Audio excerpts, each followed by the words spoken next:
keep them in your home or love to see them in theirs. These are the creatures that bring us all together. Reptiles. We're going to be delving into the experiences of reptile lovers from around the block and around the world. This is the Reptile Talk Podcast.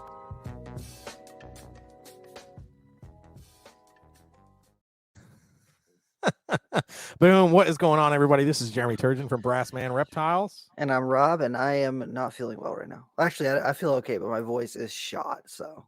Yeah. This is Rob's least sexy voice. Yeah, I can't. Even smoking Marlboro Reds. Oh, no. Marlboro 100s. Smoke. I've never smoked a cigarette before. Oh, man. Well, good, because now you're expressing what it would be like, and we don't want that for you, Rob. Yeah, we don't need that emphysema. Oh, Jesus. What are they selling? Oh, God. Chocolates.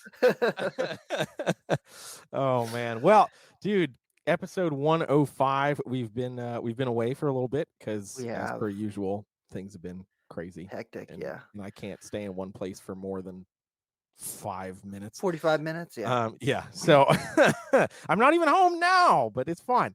So but we're here. Tonight's episode's gonna be tight as fuck. Tonight's episode, I'm super stoked. So if you missed all of the advertising, because we really made sure we pushed this one, we're talking about Amazon tree boas all night tonight. So If you came here for garter snakes or ball pythons, you're in the wrong place. Yeah. Not tonight. Not tonight. No, not tonight. Not tonight. And probably like not ever. But I love to talk garter snakes. Garter snakes would be cool. Yeah, garter snakes would be cool. But yeah, so super excited to be talking about that. Before we bring everybody on, because this is going to be a long episode, guaranteed. How are you, Rob?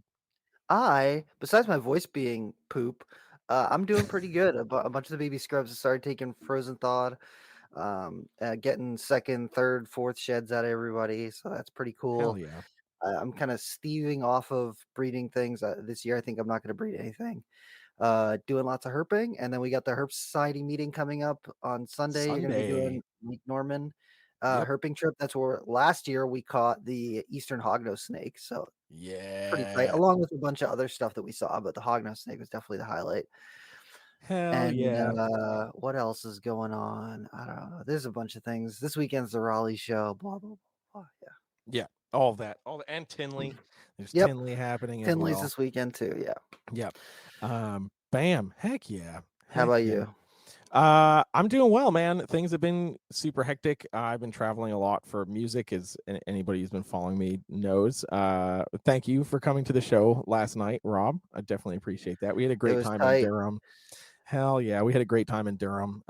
That drive back though, but yeah, so it was all good. Very excited.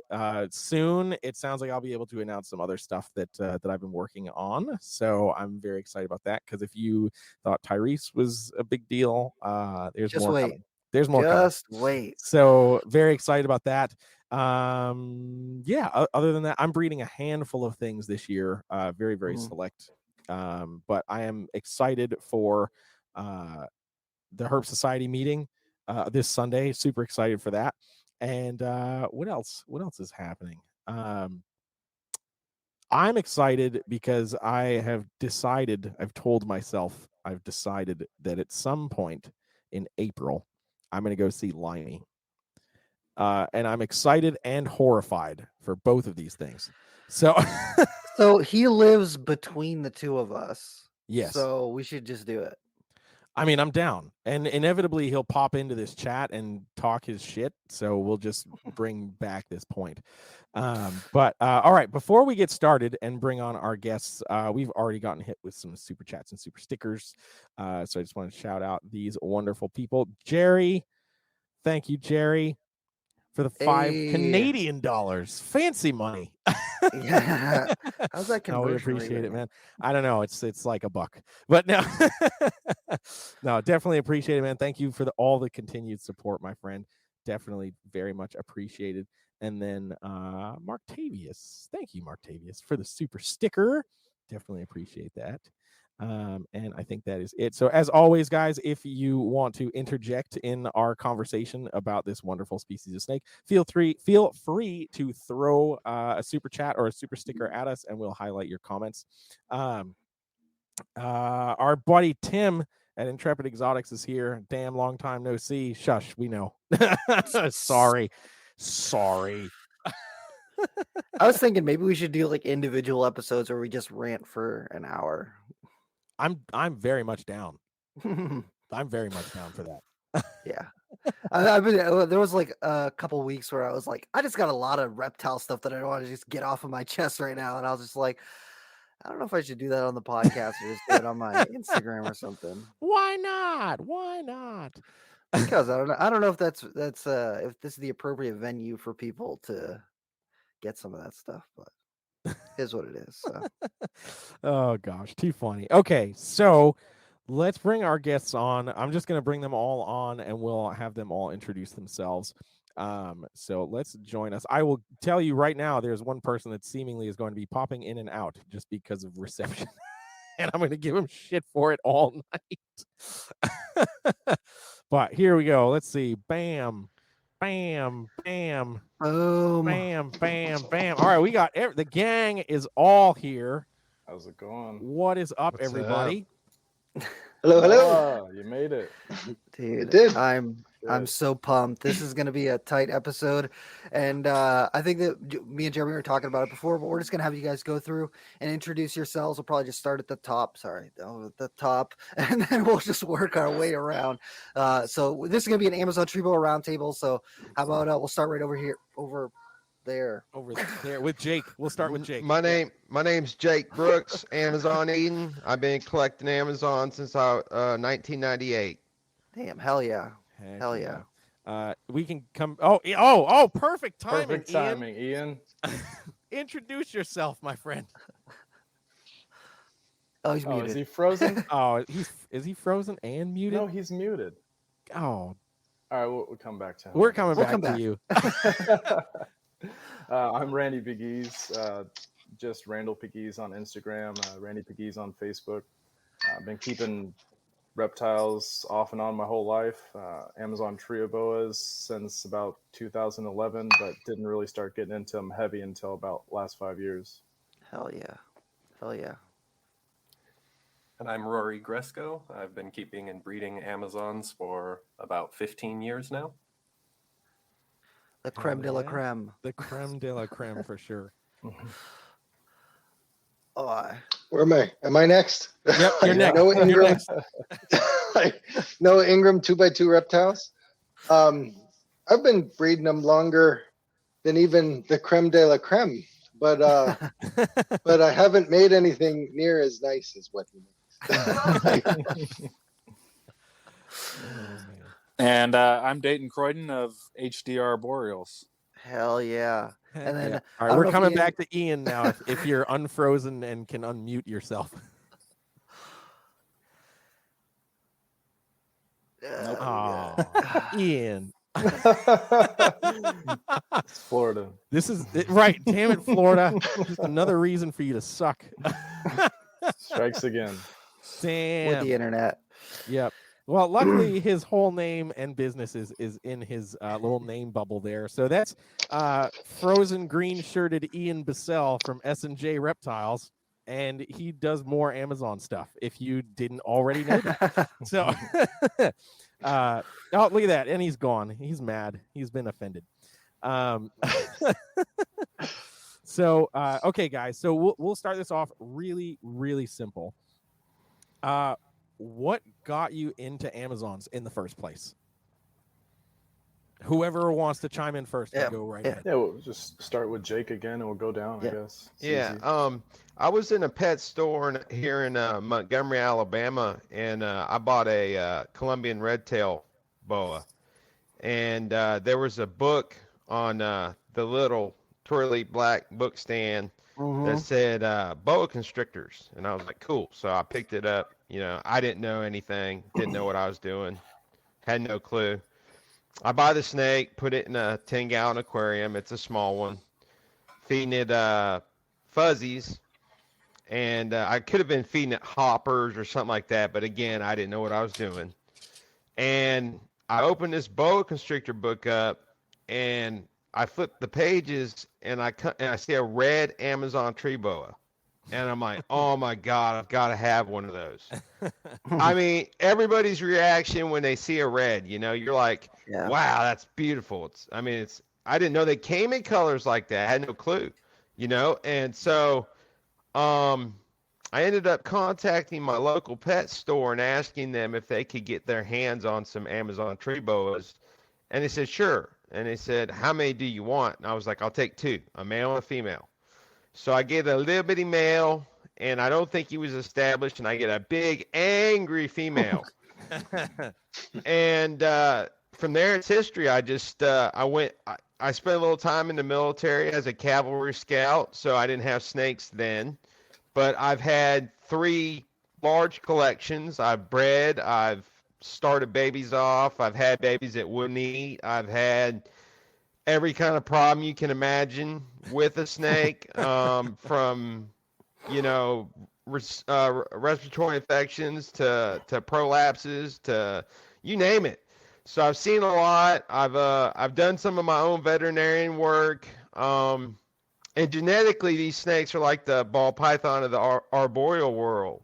So there's a lot to be gained with this species. There's a lot of knowledge and understanding that we yet don't know, and we have to prove it out as a community. Yeah, I think that there's a lot for Amazon tree boas to offer, and I think that as we're getting generations into breeding, we're going to be finding out that it's not as random as a lot of people think it is, and there are definitely ways that we can track some of these breedings. So let's head down to Noah over here. Boom. Yeah, so I don't know, where do I start? I'm 40 now, so back when I'm like 16 years old, I started working at a place called That Fish Place, that pet place in Lancaster, near my house. Oh, I've been there. That place is tight. Yeah, world's largest pet store, right? It's huge. Like, It is huge. so obviously, I saw the stream you were on. yeah, thank you. Go watch. I got this is my boy. This is my more important What's up, animal buddy? in the house. man? I didn't know you were a proven breeder. I can't hear. Yeah, I am. I want to 2, hear. 3 I actually. want to hear. What's that? I want to hear. No. Go watch it with Izzy. Go watch it with Izzy. I gotta tell a story. It's my turn to talk. All right. So,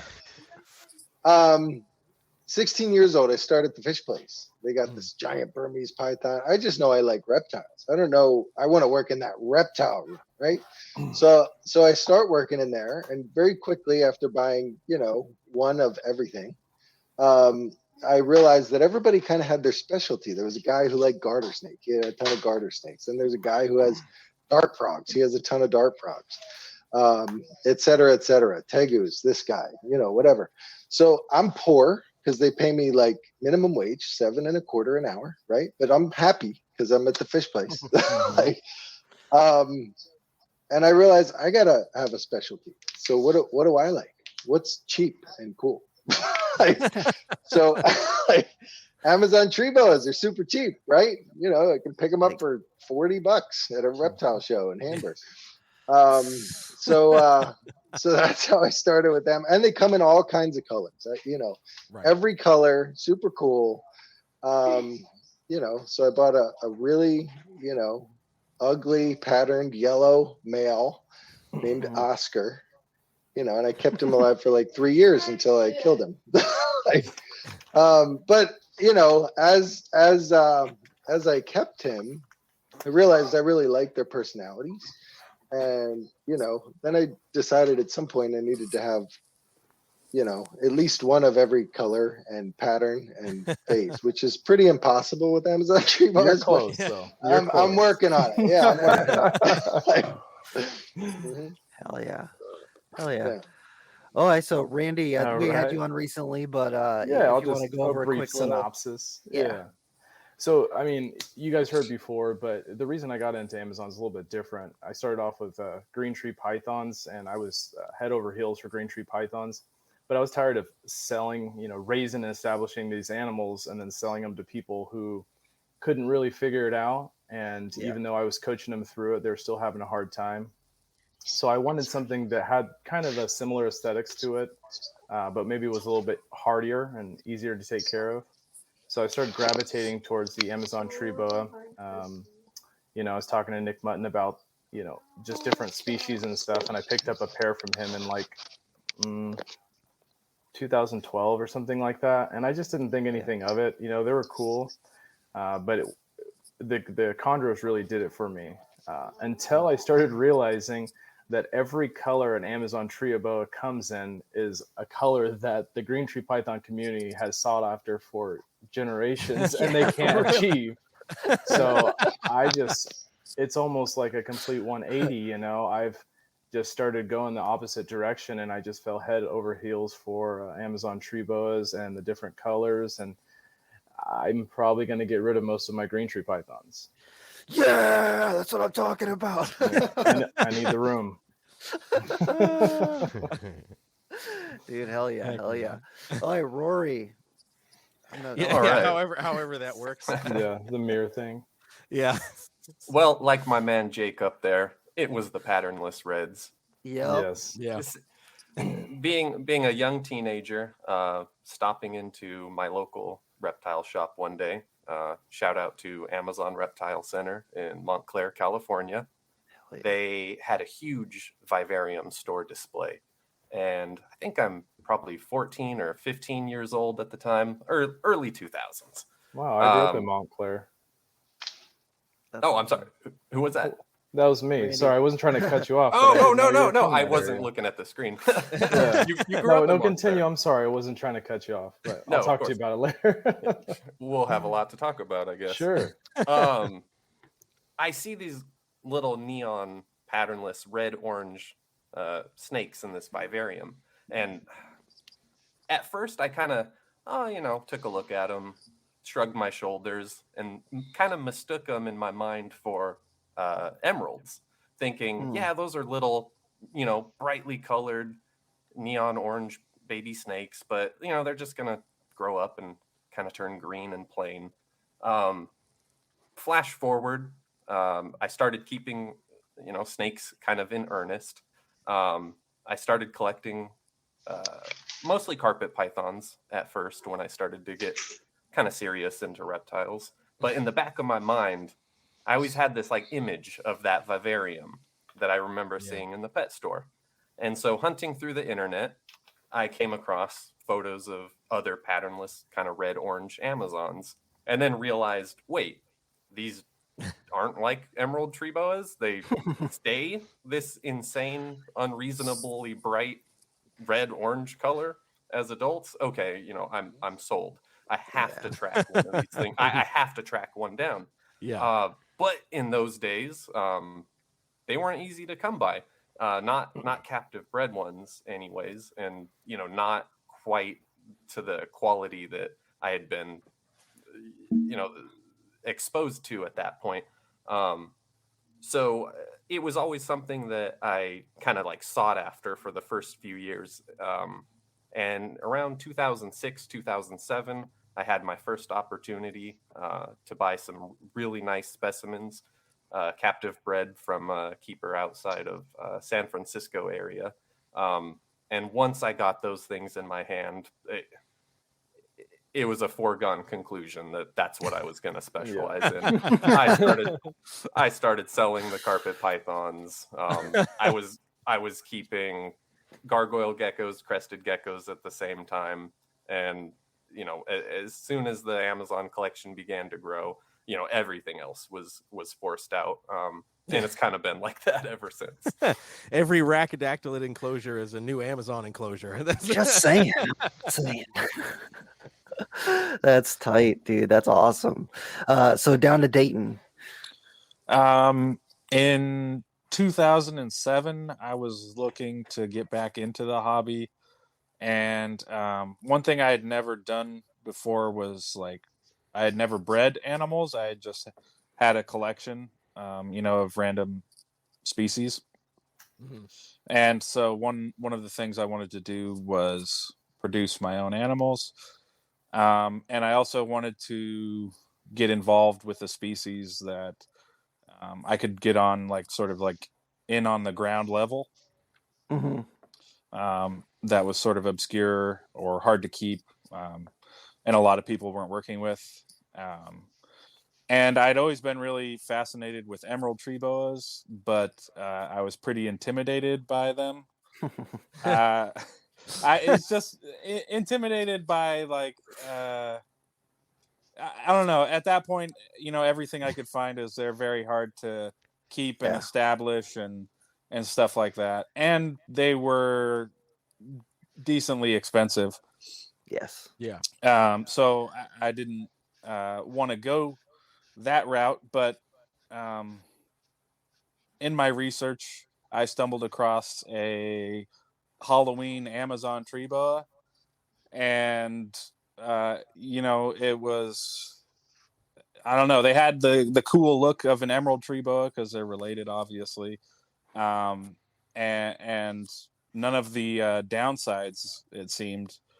And also, I'd never seen an animal with the crazy color and pattern of a Halloween Amazon tree boa.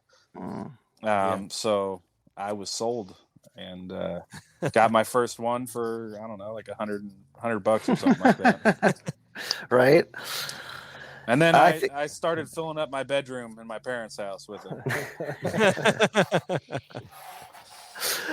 I think that accessibility for Amazons is such like an undertapped part of the reptile market, because you look at green tree pythons and the barrier for entry is pretty high. Like, even back in the day, at least $300 for a Biak, and then now, as things have become more and more uncommon, the price has just gone up and up and up. Whereas you can still get Amazons for $100 a lot of the time, or less. Or less. I'm trying to give them, hey, their dues. True. They for someone who's interested in getting into an arboreal, they're a little bit hardier. They come in a wider palette of colors, and then that price for entry is lower, so people can get one, see if they like it, and then if they do like it, go further in and see all the different options that are available. So I don't know if Ian can unmute, but if he can, let's hear it. How you got into Amazons? What drew you to them? I think he can this time. There we go. Yeah, I think we're good now. You guys hear me all right? Yep. Yeah. Yes, sir. All right. So how did I get into Amazons? Well, from it kind of came from the green tree python side, is where I really started it with arboreals. I had a pretty diverse collection prior to getting into green trees, and when I made the leap into arboreals, I went like full bore, like single species, everything was green trees, the entire collection. And I did that until I really felt like I had things kind of dialed in. And then at that point, I wanted diversity, like, as soon as possible.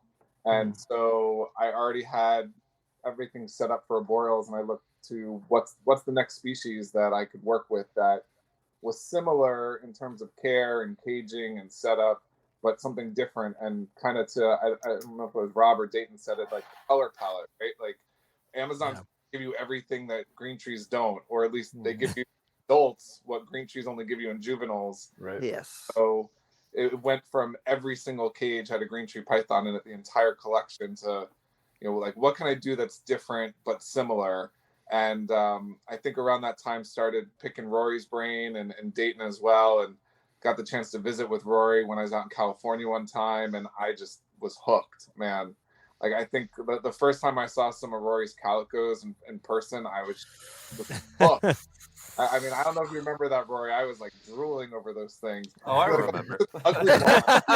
The really nice ones are over my dad's place or whatever. These are the ones that get, like, I'm trying to breed away from this look, and I was just like, why? Like, these are awesome. Yeah.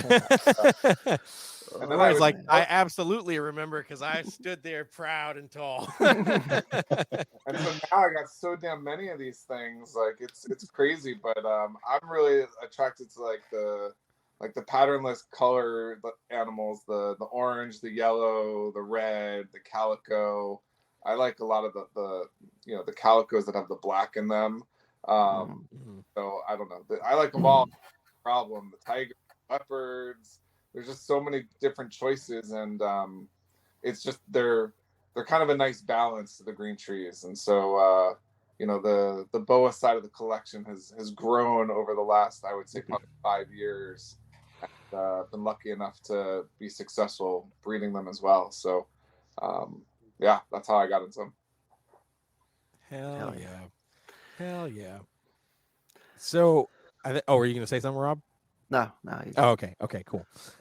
So one of the things that I think that's really special about this particular scenario here for us all is the fact that we're all keeping the species, but we're all in very different parts of the country. So for anybody that really knows keeping reptiles, if you're living in New England trying to breed a species versus living in Southern California trying to breed a species, you might deal with different things dealing with husbandry and your breeding cycles. So I'd love to get from you guys, like, what are some of the things that you're doing husbandry wise that have been incredibly successful, and maybe some of the things that you've had to like retool over the years working with the species, and that can certainly bleed into breeding aspects. What are some of the things that you found super successful for you that some of the others here might be like, nope, that wouldn't work for me one bit? How just find those little minute things. And this time we'll start with Ian, since he missed so much. So I guess like two things come to mind for me. One is the importance of heat for gravid females. So I think I found out pretty early on. I had some females that just, like, I lost when they were gravid or just slugged out on me, and I think I was used to treating them more like green trees, and I had them in some tub racks that were lower down, and I just learned real quickly after that, like, gravid females really need to be able to bask, and so that was a hard lesson that I learned. But as keepers, sometimes you learn more from your failures than you do your successes. So that was a hard one early on that I learned. I think probably the second lesson with Amazons that I've learned is they're almost as easy to missex as green tree pythons. Yeah. So I probed male like 3 times, and I was like, why are these two not hooking up? And I threw it in with a male, and I'm like, one of Rory's males actually, and I'm like, son of a bitch, like, I was a female, even though I've had the thing for like 5 years now. And so that, I would say that's probably the second thing. And probably the third thing is they really, even though, like, I'm used to green trees coming into arboreals, and I think a lot of people think of other arboreal species as acting like green trees. Emeralds probably, the closest, but I think, Rory, you once described them as like oversized corn snakes or something like that to me. Arboreal corn snakes. Arboreal, that's what it was. Because the thing that I learned real quickly is they really like hides. And I remember when I went to see you, Rory, I think maybe I went to see you twice. I don't remember, but you had just gotten these cork tubes, and maybe you didn't have them the first time, you had them the second time or whatever. And you're like, now I just have tubs with cork tubes in them. I don't have.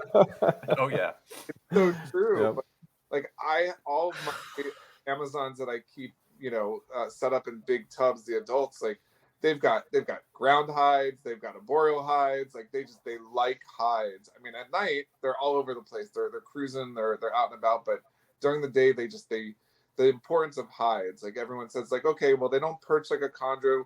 Instead of straight perches, they need crisscrosses or bent perches, but I don't feel like they use the perches very much at all. I mean, they want the hide. They want to be in something or something.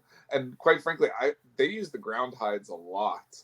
So all of mine have ground hides, and I find that they kind of go back and forth between them. They have a little bit of a routine. So I would say those are probably 3 lessons that I learned. Gravid females gotta have heat all the time. That don't think you know what sex they are until they've produced, and they're perfect because they might be what you think they are. And lots of hides, both arboreal hides and ground hides. Heck yeah. How about you, Dayton? I would just say, and I'm I'm not really gonna. I wasn't planning on going into like the specifics of how I have my setup or anything, or what I keep, and I can if you guys ask questions. It's not a problem. But I would say, like, the way that all of us probably keep our snakes is different. And that doesn't make it like more or less successful. You kind of need to find what works for your area, where you're at, your room, your needs. But when you do find what works for the animal, keep it the same. And let them settle into that. I went through, different phases. And I still find the urge to do that sometimes, where I'll see something and I'm like, man, that's really cool. I should try that. And I'll do it in all my cages. And then, a few months into it, I'll find out, I'm like, this shit sucks. Or, this is why I don't want to do this, and then I'll take it all out, and so there was a lot of that early on. And I think that puts a lot of unnecessary stress on your animals. So when you do meet their needs, like you don't want them having bad sheds and stuff like that. And you don't want them spending, all their time in one area, things like that. You want them eating, reproducing. And when you find out what works, keep it that way, let them adjust, and just keep rolling with it. One of the things I do differently, I think, than a lot of people is I just do ambient heat.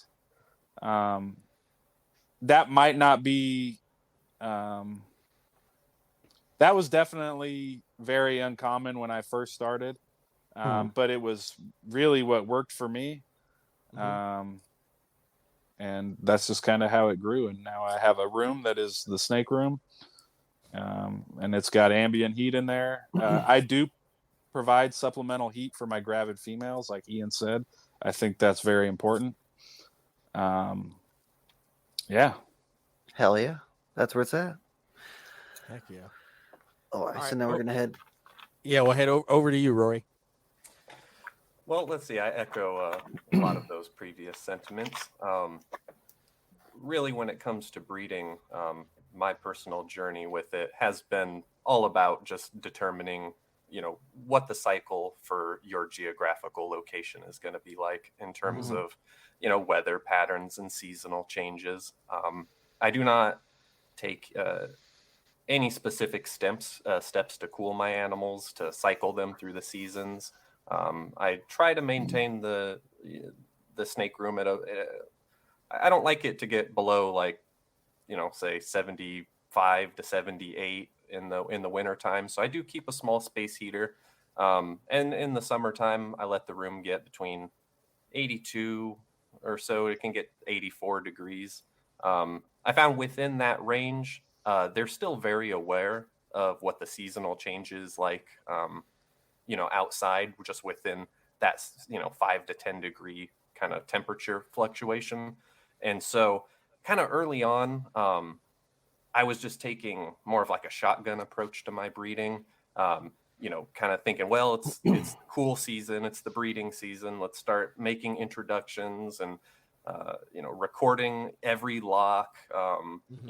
What is this little bit of swelling? That must be an ovulation. And you can kind of drive yourself crazy in those early days, trying to interpret like every little sign and force the breeding behavior.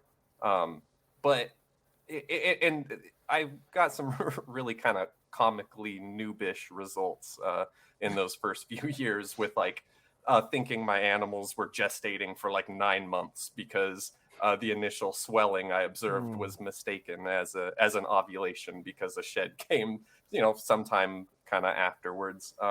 But the more I kind of narrowed it down over my first few seasons, I really came to the determination that everything for my area here in Southern California liked to ovulate for the most part between like May and July. And I would get babies September through November for the most part. And then just kind of backwards calculating and taking into account like actual gestation period average being like around 130 or so days, I realized that, man, I'm pushing my males for like 6 months sometimes. And then, I don't know if it was just intuition or, you get lazy sometimes, but eventually my approach just became to observe the females and say, hey, she looks kind of thick, and maybe let's throw a male in and see what happens.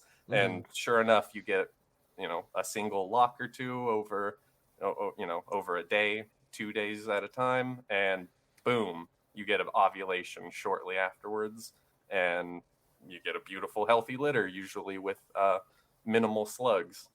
So one of my main kind of takeaways and bits of advice when it comes to breeding Amazons is you don't have to overbreed your males. They don't have to be breeding nonstop for months on end. You can introduce them, just to kind of gauge the situation and see how receptive either of them are.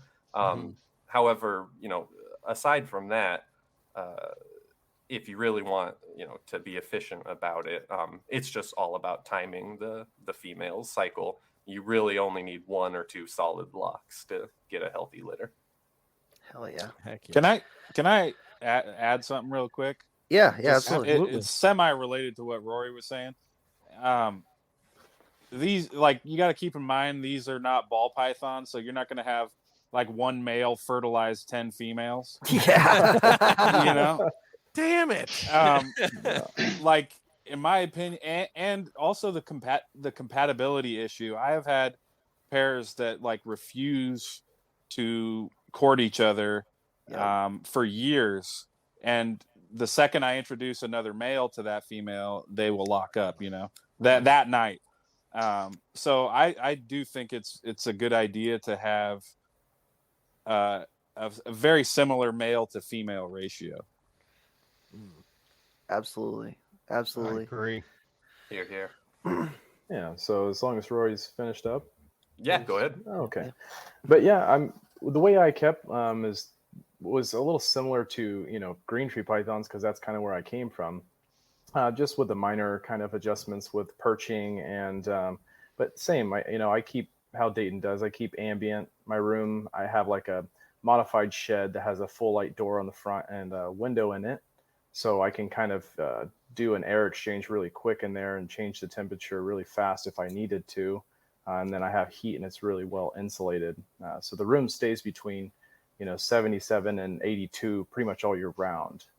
And I just keep them there. It seems like everyone's pretty happy within those cooler temperatures. A lot of movement. I do like to see my animals. When they're younger, I do provide hides, but as they get older, I do remove those. Sometimes I'll keep a cork tube in there. But I noticed that I see much more perching with natural branches than any of the plastic stuff. These guys have more experience too. Maybe it's just my sample size.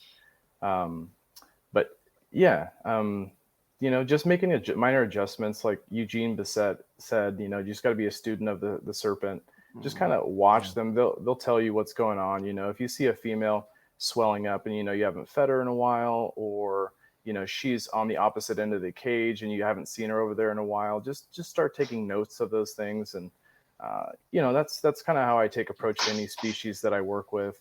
I think it was kind of funny in the beginning. I remember reaching out to Dayton because his reds were one of the first ones that I reached out, and I had to get some of those. But I was like, Dayton, what is wrong? Like, I have these pinkies and I have this super hot, water and some chick down, and I can't get this thing to eat.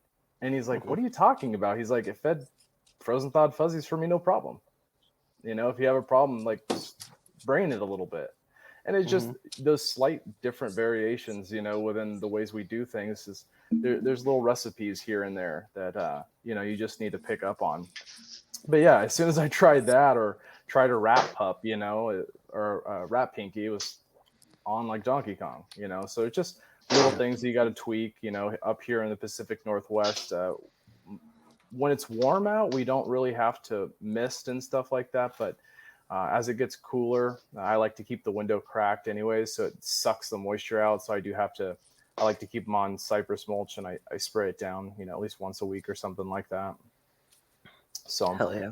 Yeah, and just like everyone else, keep pretty similar, same sizes, chondro cages and rack systems and stuff like that. So. Hell yeah. I'll echo that. I've noticed that if you give them those smooth perches or PVC perches, they don't tend to gravitate towards those as I think it's opposed to a texture thing stuff. or what, but I just kind of leave my animals alone. I'm more of an observant keeper than handling and stuff, but the Amazons I really do like to handle when I do want to take a snake out. But I think they just know that when I go in there that I'm not always gonna mess around with them. So most of them are out perched most of the time. Hell yeah, which is cool. I definitely like going down in my reptile room and seeing them perched up and out. It's definitely cool to see that. Yeah. All right, we'll head down to Noah. Yeah. I mean, a lot of the same stuff that everybody else said. I think consistency. I think Dayton hit on consistency is the key.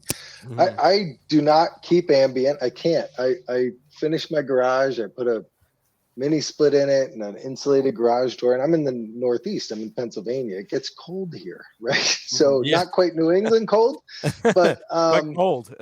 This garage, even with that mini split running full steam ahead when it's 20 degrees outside, does can get down to like 62 over near the garage door and 67 over, where the snakes are. So, they seem to deal with it just fine.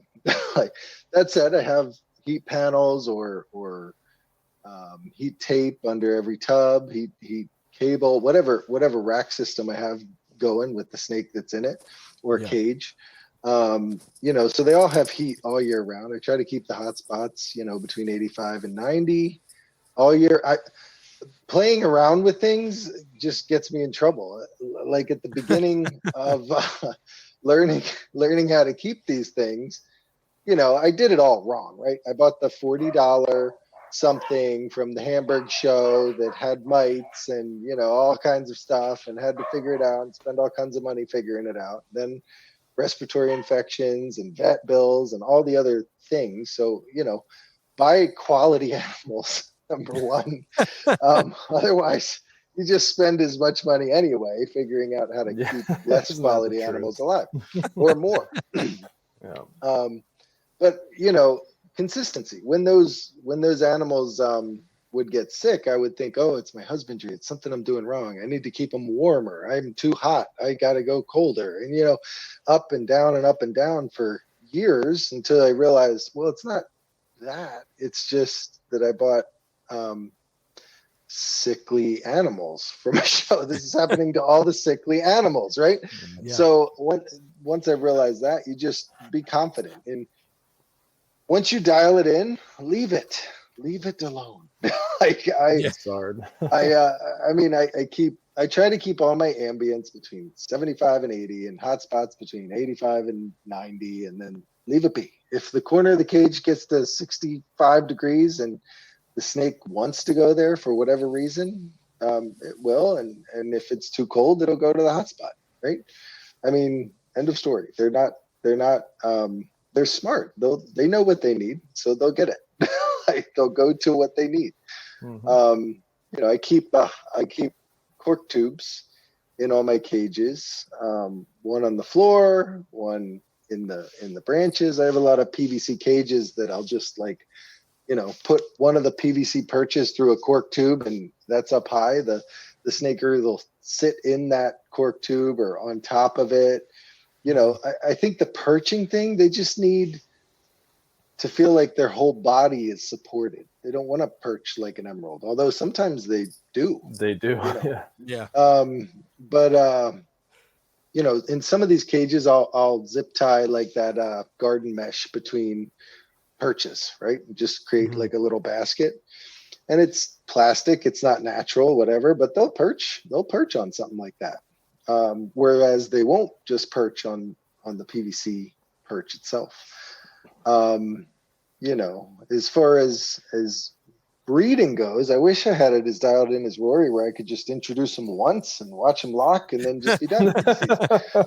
Like, I'm not that good, right? So I generally, it seems I start in March. I start,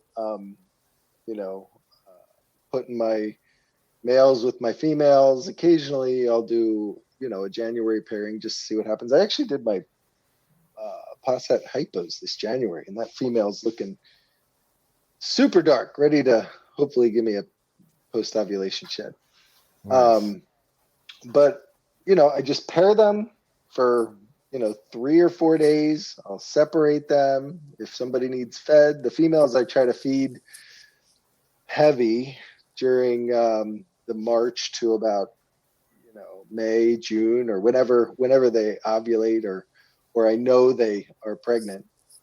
And then I'll back off the smaller meals every couple weeks.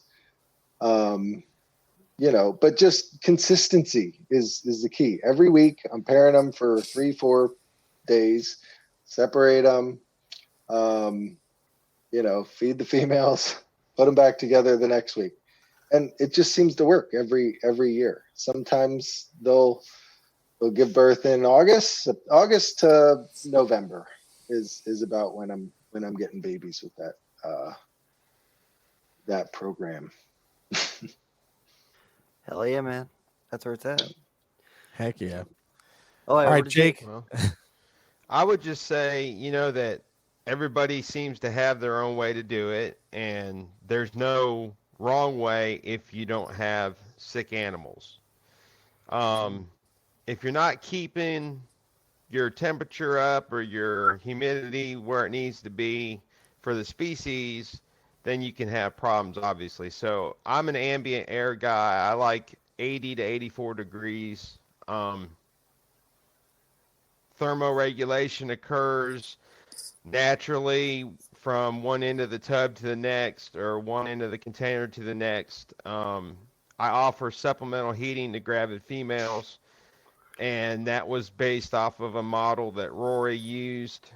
He was kind enough to tell me what he used for supplemental heating, and I've done it and replicated it, and it's worked out pretty good for me. I would just say, don't be surprised if an animal doesn't lock up, or you don't see or witness the animal lock up, but then you see a swelling or something, and then there's a shed, and then there's a difference in behavior, and you can pretty much tell if you're in your snake room at least a few days a week, cleaning, maintaining, feeding. You get a rhythm for the cycles that your animals are on. You know when this one's going to shed, or when it's hungry. I've got a male that he eats every third time I try to feed him. He's just a picky guy. But that's him. Then every one of my other animals eats once a week, and I have a remarkable amount of Amazons that will not bite you. They will get close to you, and I can stick my hand in when one's sleeping, pick it up. It might hiss, it might expel some urates or something, but other than that, they don't bite.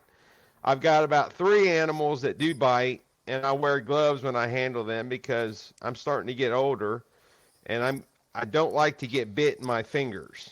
Yeah, for real. Yeah, nobody likes a finger bite, man. Yeah, I mean, it's uncomfortable. So, but I don't handle my animals on a daily basis. I've picked that liger up, I think 2 or 3 times, just to look at how amazing that animal is, and just to appreciate it.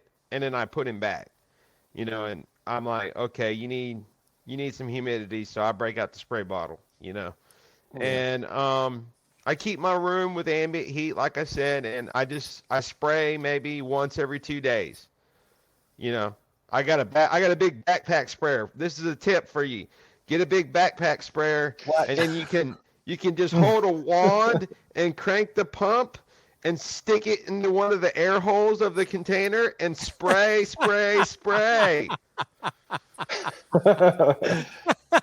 Work smarter, not harder, right? Hey man, when you're doing this all day, it's like milking a cow, you know. I mean, I'm not Amish, so You're used to it. Don't lie. I'm not doing it, man. But the forearms you get, man. So it can be confusing at first, but once, like Noah said, once you get things dialed in, keep it simple. Oh, Nope, we lost him. that's what he gets for using the backpack spray. Let me jump. Nerds. Let me jump Yeah, onto that. Oh, there we go. There we go. Mhm. No, just keep it simple. You know, don't overthink things. That's a big Just one. Yeah. Ah, Oh. There he goes again. Let me jump on his Amazons don't bite thing. So I have probably, I don't know, 100 snakes. Oh, there he is again. That's okay. Yeah, I'm It's all sorry, good. my bad. No, you're good. You're good. I have about 100 snakes in here, Amazons. And I would say probably 95 of them they're all alert, but there's a few of them that are babies. They're tamer than ball pythons. But 95 of them won't bite me. Yep. And then I got a couple jerks. But Yeah. I mean, maybe really, I'm looking around and thinking to myself, it's like three that I know will bite me anytime. But out of 100, these things are not anywhere near as aggressive as most people think they are. No, I tell people all the time, I think the better way to describe them is like they're a nervous snake. They have like anxiety. They're always like, what's going on, you know? But once after that, you know, they're really calm. Like I'd rather handle my Amazons than my green trees. Yes. Yeah. I mean, that should just be a normal desire, Randy. Yeah, period. Mic drop. I'm out. Most of mine are dickheads, but I don't put a lot of effort into that relationship either, you know. So Dayton's like, I'm there with my hand sprayer. We keep moving. He's jaded. Don't let the 40. I remember years ago, Dayton coming up to me when I first had my first chondro clutch, and he was telling me, he's like, I'm gonna have the best reds in the country. You just watch. Then that was like what, 2011 or something like that, 2012. maybe, yeah. Mm-hmm. Damn. Yeah, I agree with you though. Like, you know, I think it's sort of like import Biak green tree pythons, right? Like, your hand in a cage with an import Biak. Doesn't matter if it's been in this country for 5 years. Usually they're just jerks, and good reason to, right? They hate. Right.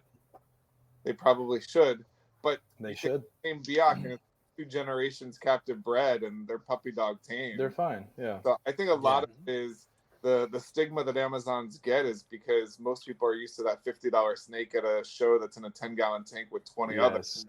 Yeah. This thing hate humans, and again, they should, because they've had a lot of Suriname or Guyana or, you know, wherever they came through. But and to what Jacob said, you know, I think what you hit on there, it sounds to me like what Keith McPeak always preaches, right? Like rhythm of the room, like rhythm of the room.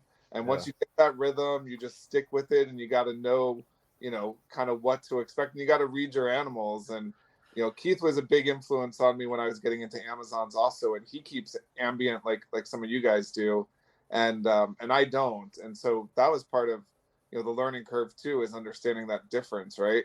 But those guys like Keith, rhythm of the room, Eugene Bissett, student of the serpent, you just got to know your animals and all those different regions that we all live in. I mean, it's all different, right? Like there's no one way to do it. Right. You know, I don't know, maybe backpack sprayer is the one way to do it, but good variation. Go in. I know some support's coming my way. No, I think that's so true, and I love that line from Eugene. Be a student of the serpent, man, because it's so true across the board, right? You know, but I mean, when we start talking about certain species that, you know, are already kind of these off to the distant species for most people. Like one of those reasons is because they're not willing to spend that time to really look at it. It's like, oh, I can just figure it out as a ball python or a corn snake or whatever. I can just look at the thing from 100 yards away and know what's going on with it. And Amazons definitely take a little bit more of that attention to detail. And there's certainly many species that do. So I really think that phrase is very, very true in this context for sure. Before we continue, we're going to take a quick break. We're going to take a 2-minute break to run our sponsor ad really quick. So guys, just hang tight and we'll be back in 2 minutes. Black Box Cages, located in Buford, Georgia, is your one-stop shop for all of your caging and rack needs. Owners Jen and Clint are at the helm of this fantastic company. With one of the shortest lead times in cage and rack manufacturing, Black Box can satisfy anyone's needs. From baby racks to V70s, arboreal and terrestrial caging to deep-fronted bioactive enclosures. You can find everything you need right here. New enclosure sizes and products are added frequently to their availability, so be sure to check back often. Black Box Cages have tons of customizing options for lighting and heating.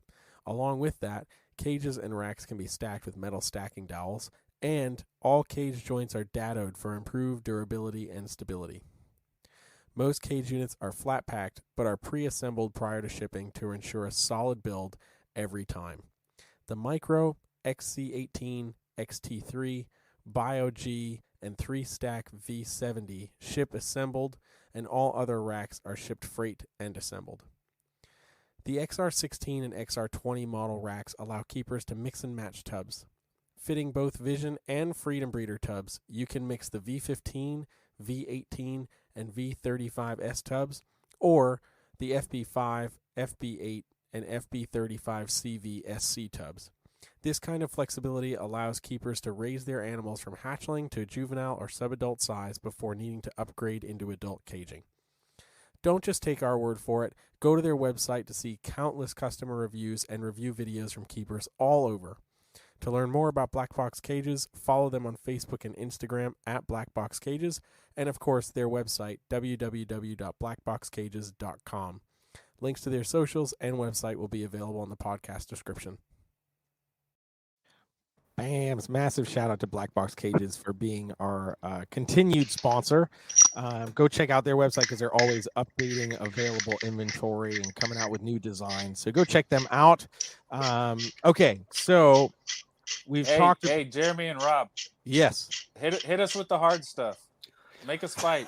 Well, I really did want to talk about how since Amazons are polygenic and a lot of people just think that it's all a crapshoot when you breed them, all of the people in this this room here have had experience breeding Amazon tree boas and seeing litters. What sort of patterns have you guys seen? And do you think it's really as polygenic as it's kind of laid out to be? Fight! You guys want to start with like one gene in particular and like give our opinions on it, or what? How do you want to do that?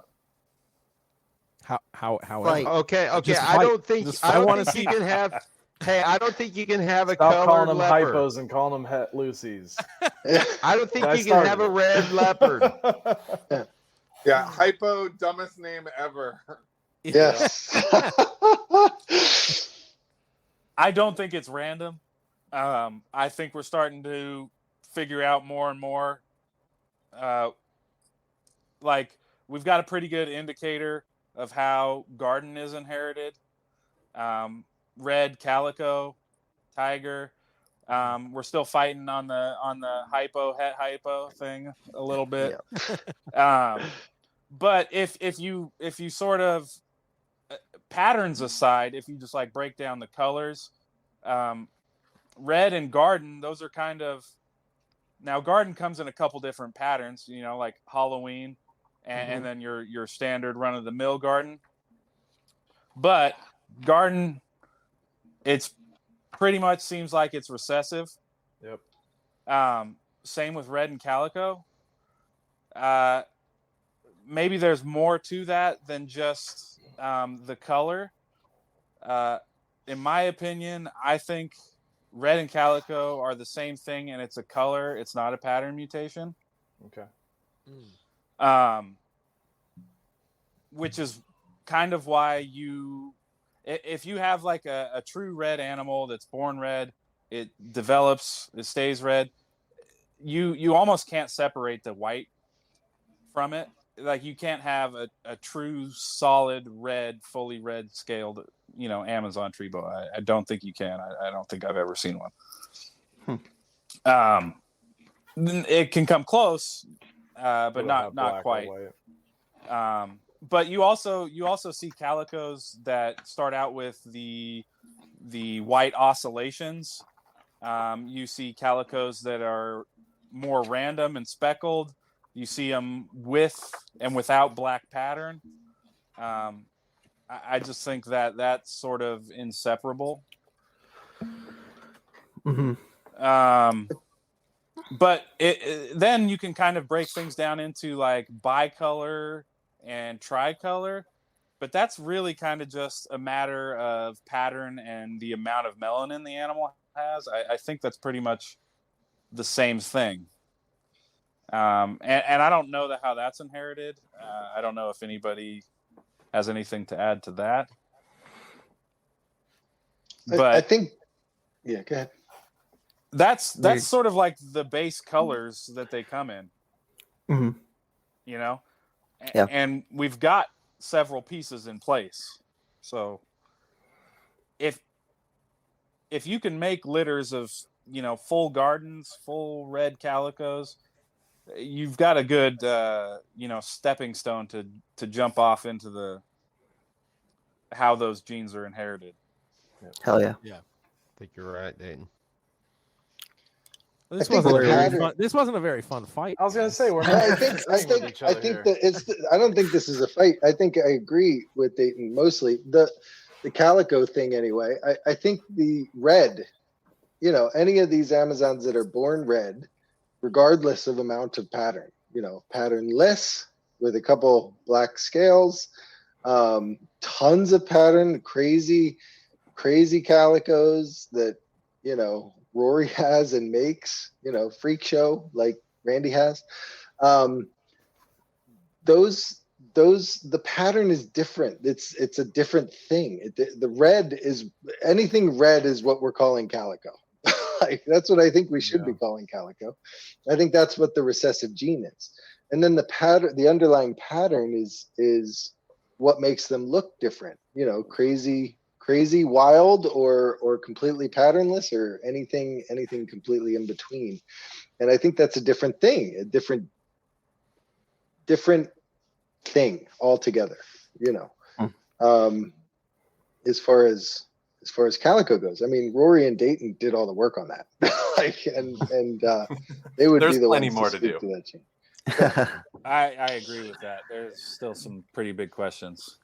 Despite my consistency with the reds and the red calicos, no, I've never even claimed to have the final word. I've always been open to many different interpretations, although I do pretty much agree with everything that Dayton outlined in terms of the simple recessive nature of probably most of the base color morphs, yellow garden phases, as well as kind of red shaded animals. They do all appear to be inherited in a simple recessive manner. I don't find that the genetics in general are really random at all, of course. I think the attribution of randomness with this species kind of comes just from the fact that I think many of our so-called wild type animals are essentially already the product of like multiple morphs or color and pattern variations. And so what we have to do a lot is we're actually, with this species, reverse engineering naturally occurring combination morphs to kind of figure out the inheritance of the individual traits in question. And then once you start to look at that forward projected again, it just becomes rather confusing. Again, just when trying to determine the different types of patterns just within, say, red calicos. Why are some red calicos, so consistently patterned with like the circular ocular pattern, whereas other red calicos are, seemingly patternless with just a random speckling. of off-colored scales to contrast one another. Also, one thing that I've always said regarding reds is there certainly are a lot of different expressions of red. You have animals that are born orange that turn red. Mm-hmm. You have animals that are born red that turn orange. Both of those, in my opinion, are different. Yeah, calico. They are not calicos. Yes. Okay. I would tend to agree. The trouble for me in some of my pairings in the past has been I have a lot of strong genetics on both family sides of some of these pairings that tend to produce different types of reds. And there have been litters in the past where I've bred, high expression visual red calico to a red animal that's perhaps not, for a lack of a better term, a legitimate red. It's maybe more of a very dark reddish orange type animal. And within that litter, it might appear at face value to be 100% red, maybe even 100% red calico. However, with age and several years of maturity, it becomes very easy to kind of pick in my opinion, what were the true calicos versus some of the other red formed animals that might also just happen to have some amount of white or lighter red, pink, kind of off shade highlights to them. I actually just had a pair produce offspring that would fit that description exactly, and I have no fucking idea what they are. That's why they're all really kick-ass, brightly colored red, but there are a few of them that have orange stripes, so I'm thinking those are more the red orange. Exactly, there you go. But I'm not sure of the ones that don't have, because then I've got some that are black striped, and I don't really have any that are like solid white stripes. So yeah, I'm just confused. And kind of my original contention with red calicos before I even started to breed them was that we might just be looking at some combination of genes that has a very specific look when combined with each other, that within other color phases either doesn't. Like, for example, of course, we don't see an equivalent yellow calico or an equivalent orange calico, which kind of, as Dayton said, might be a good argument towards, well, maybe it's the same as, maybe it is just a red mutation and there's just natural variability amongst it. I lost my train of thought even trying to think about it. I think it's kind of like a leopard. Everybody wants to see a colored leopard instead of the black and silver, or the brown and black, or everybody wants to see a colored leopard. And I think I've seen pictures of animals that resemble what you might think is a colored leopard, but has it been proven? No. Cody Joe had that really sick looking orange thing that was like, somebody called it a dreamsicle leopard. I mean, that's the idea of a leopard, but is it a true leopard? I don't think so. I don't think that, and it's yet to be proven, but I don't think that a leopard can take on another color unless maybe you did some sort of weird het Lucy hypo breeding to a leopard and you got a combination. I don't know if one would rule the other one out genetically or not, but and there again, leopard's recessive, so it takes multiple generations to prove this stuff out. And I think Dayton and Rory have done quite a bit of good for the species in these breedings, and Ian is popping out some nice babies. But where are we going with this as a whole? Are we trying to produce different morphs? Are we trying to figure out the morphs? Are we agreeing on the inheritance of the morphs? Are the morphs more important than a normal ATB? I don't think so. I think everybody has their own boat to float, and I think we've all got good ideas that are in play, And as time goes on, we'll prove more and more out about the species, and things will be nailed together a little bit better than what they are currently. So it's a matter of time. It's a matter of some perspective. I think it's a matter of breedings. And Noah is set up to be doing some major breeding in the coming years, which excites me because I want to see an albino Amazon tree boa. Get to inbreeding, guys. That's what I want to see. Well, you know, if you Yeah. think about what Rory said, actually, like that kind of resonates with me. Like, you know, we're trying to do The the inbreeding? hearing. Oh God. You are in Florida, Ian. God. Like, you know, Florida man strikes again. what you're talking about there, I mean, I don't want to make comparisons to ball pythons, but I mean, that's essentially what the ball python community's done, right? Like over the last 2 years, they've reverse engineered what went to make all of those quote unquote normals, right, out of Africa, that had just these little tiny markers that people were able to figure out, you know, how to peel it apart to make, you know, every morph under the sun. So in a way, you know, yeah, those quote unquote wild type gardens that come in and are $50 at a show are kind of like a dinker, you know, ball python that just came over from Africa. You really don't know what you're going to get. And I think that's part of what makes it so cool. And maybe it was Dayton who said it, but getting in at the ground floor, right? Like, you know, we're figuring some stuff out. Yeah. We're figuring out that we don't understand some of it just as quickly as the stuff we do understand. I think for me, the sort of the unicorn or the ghost I feel like I'm chasing is this Het Lucy gene. I mean, it just, to me, that's the one. You're not the only one. I love the reds. I really like actually, and I like the red tigers especially. But the one that just makes me butt my head up against the wall is that Het Lucy gene. And why we call it hypo is beyond me. You know, at first I kind of thought like, whatever, it's not that big a thing. And then I've only seen one Lucy in person, and it was one of Chris McQuaid's animals I saw at Daytona. And ever since I saw that, all I want to do was make one.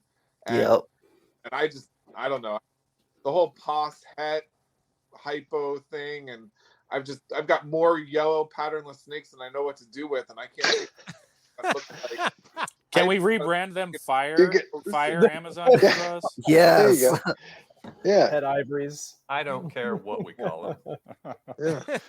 But I mean, I think everyone needs to, you know, the people who are working with Amazons, you know, there's all these cool established morphs already, but they should maybe set aside a dinker project here and there to kind of see what's going on, because there's a lot of things that haven't been proven out yet, you know. Like Dayton and Rory are saying, like there hasn't been any yellow or orange calicos. There's been animals that look close. There might. Well, so right. So, yeah, there might be. Sure. Right. So we need to prove I'm this working out. on it. Yeah. And I mean, I have yellow Amazons that look like they have a similar aesthetic, but we could be breeding those thinking it's a yellow calico, and then all of a sudden we just realize it's a granite gene or it's an increasing melanin gene. And it takes us in a different direction, but at least these little dinker projects will help us kind of figure those things out. Mm-hmm.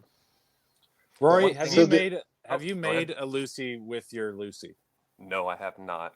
I have struck out on Is every your- pairing. Is that your I've Lucy a attempted. female? Have No, you he's a male. Okay. have you paired it back to one of its offspring? No. I know the hypo term came from the originator of the Lucy, and that was Chris McQuaid. Yeah. So back in, I think it was 2010, I bought what was a male hypo from Chris McQuaid. He advertised it on King Snake. I paid a lot of money for it, got it, looked at it, said, yeah, this is cool. I want a female. So he pulls a female. I get it maybe 6 months later. I don't know what I'm looking at other than a really pale yellow snake with blue eyes, green eyes, or yellow eyes, depending upon which one I had. I had some that had blue eyes. I had some that had green eyes. I had some that had yellow eyes. I think I had 4 or 5 hypo het Lucy's from Chris McQuaid. The first pairing I ever did with my hypo male, het Lucy male, was to a garden phase, and I got 7 crazy looking yellows, 3 tigers, and that no gardens at all. Second pairing I did with him was to hit the het Lucy female, and I proved them out because they had a stillborn Lucy. I was staring at 5 babies, screaming yellows, and a stillborn Lucy that had its guts. It was born with its guts outside his body. Damn. So, you know, I said, okay, it's as far along as this female went with these babies. The het Lucy had deep blue eyes, white snake, looked just like the Lucy's I bought from Chris McQuaid, and there it was lying dead in a container. I sold 2 of those hypos. I don't know where they went to. Somebody in Tennessee got my male Lucy. Where they went to after that, I don't know. I was going through a divorce, so things kind of took precedence, and I had to get my shit in order, in line. So I figured, you know, I'll drop everything I'm doing and put everything into, you know, fixing this other problem that I'm glad is gone. You know, so now I have all the time in the world to focus on Amazon tree boas. And I tell you what, with everything I've got, I got some incredible plans ahead. So I got 3 pairings looking next year, 2 het Lucy pairings, a tiger pairing, and then the following year I should have some leopard, het leopard, tiger, more het Lucy stuff.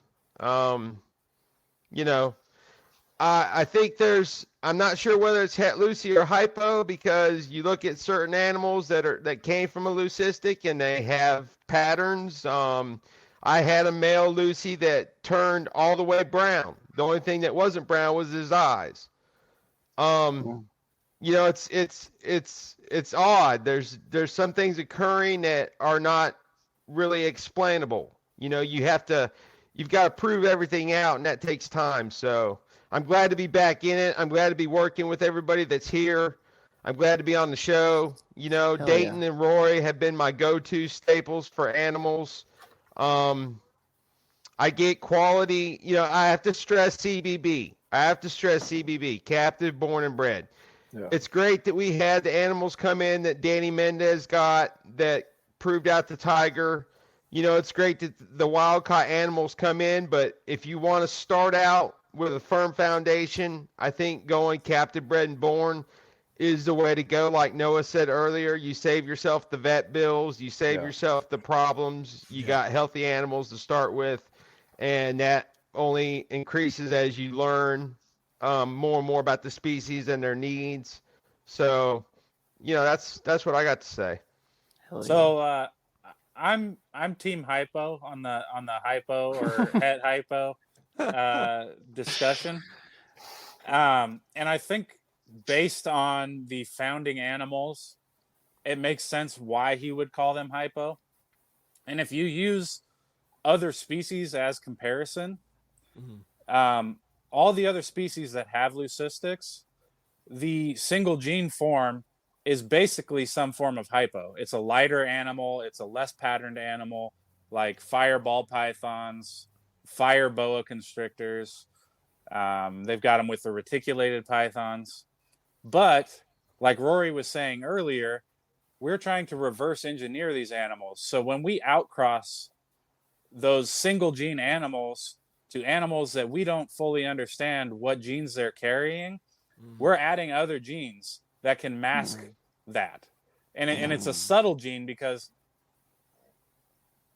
Amazon tree boas are super diverse, and you're just saying like a lighter animal or a less melanistic animal, which can occur naturally anyway. You could be pairing it to something that I think Randy mentioned, like a IMG gene, which is increasing melanin. And that seems to be almost universal with Amazon tree boas. Like every Amazon tree boa increases melanin as it matures to some extent. Sure. So if you take that hypo gene and you outcross it to an unrelated animal, then you might introduce a gene like an IMG gene. And if you think of something like a hypo IMG boa, that's not necessarily a hypo boa, right? Mhm. It's just less melanistic than a full IMG. Okay. Just I mean, go ahead, Roy. Yeah, just to clarify my perspective on hypo versus het hypo, I began referring to them as het Lucy, I should say, simply because, again, for me, I was not able to, with 100% certainty, pick out any potential hypos or het Lucies within the litter. But really, I just mean when I say, when it comes to the hypo versus het Lucy, is of course the target animal is the Lucy, the leucistic, and that does appear to be homozygous. So whether it's recessive or some form of or incomplete dominance, it seems like the mode of inheritance is the same. What do you guys think about the theory that some people have floated out there, and I'm not going to name names, but that the Lucy gene is potentially a fatal gene, and that's why we don't see more Lucys out there, that most of them either are born stillborn or have, issues thriving, or, just don't survive long term. I mean, I've only seen one Lucy in person. I don't know, I mean, in this group between Dayton and Rory, maybe you guys have seen a few, but, like, they're not out there with as many Haas or het Lucy, whatever you want to call them. Like, it seems like we see more of them. I know there's some fairly well-known breeders of other species and that work with them that floated the idea of a fatal gene. I don't think it's fatal because there are adult Lucys, but it's possible that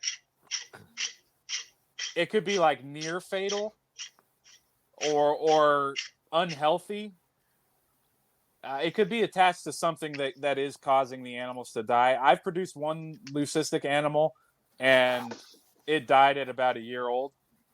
Was it a strong feeder, or it did start feeding fairly easy for me, and about a year old, it stopped. It developed a mass really quickly, and then it died. I don't know why it died or anything like that, but well, you're not supposed to let him die, Dayton. Yeah. Especially when he's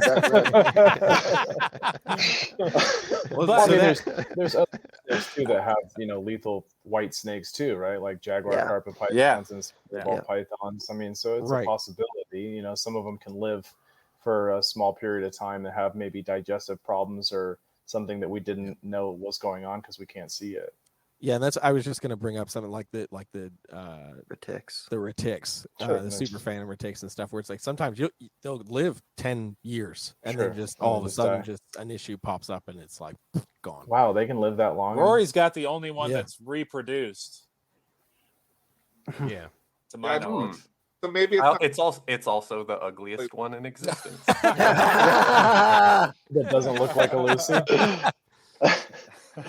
If you guys saw a recent photo of it, Lucy would never cross your mind. Is it mainly gray now, or it's very dark gray, grayish, brownish black? You need to post more on Instagram. We'd love to see that. Yeah, man. Yeah, Rory, what's wrong with you? No comment. Just kidding. It's probably smart.